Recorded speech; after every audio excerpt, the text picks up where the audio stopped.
কুষ্টিয়ার দৌলতপুরে বদলে গেছে পদ্মার শাখা নদীর গতিপথ। সীমান্তের ওপারে বাংলাদেশে প্রায় ২০০ একর জমি অরক্ষিত অবস্থায় পড়েছিল। সেই জমি উদ্ধারে তৎপর হয়েছে বিজিবি। সম্পন্ন হয়েছে দুদেশের যৌথ সার্ভে। বিজিবি বিএসএফ কর্মকর্তাদের বৈঠকে মিলেছে আশানুরূপ সাড়া। কুষ্টিয়া প্রতিনিধি শরীফুল ইসলামের পাঠানো তথ্য ছবি নিয়ে ডেস্ক রিপোর্ট।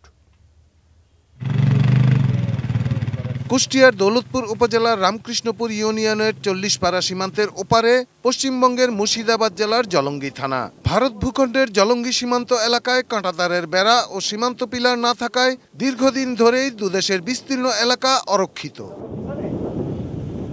দুই দেশের সীমান্তরক্ষীদের একাধিক বৈঠক ও পত্র চালাচালির পর অবশেষে ৪০ পাড়া সীমান্ত এলাকার অরক্ষিত ভূখণ্ড বা জমি ফেরত পেতে যাচ্ছে বাংলাদেশ।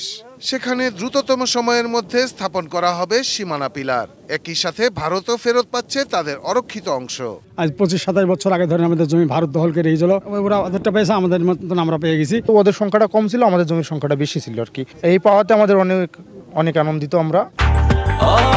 ব্রেকফাস্ট, টিফিন কিংবা স্ন্যাক টাইমে মজাদার আয়োজন মানে অল টাইম ব্রেড। এই আশার সংবাদে সীমান্তবর্তী মানুষের মাঝে ফিরেছে স্বস্তি। বেদখল জমি ফিরে পাওয়ার অপেক্ষায় তারা। অনেকগুলা জমি পাওয়া গেল, এতে আমরা আবাদ করতে পারবো। দুদেশের মধ্যে সৌহার্দ্যপূর্ণ পরিবেশ বজায় রেখেই বাস্তবায়নের পথে এগিয়ে যাওয়া যাবে, জানালেন বাংলাদেশের সীমান্তরক্ষী বাহিনীর কর্মকর্তারা। আগামী 19শে জানুয়ারি আমাদের পূর্ববর্তী 6টি পিলারের যে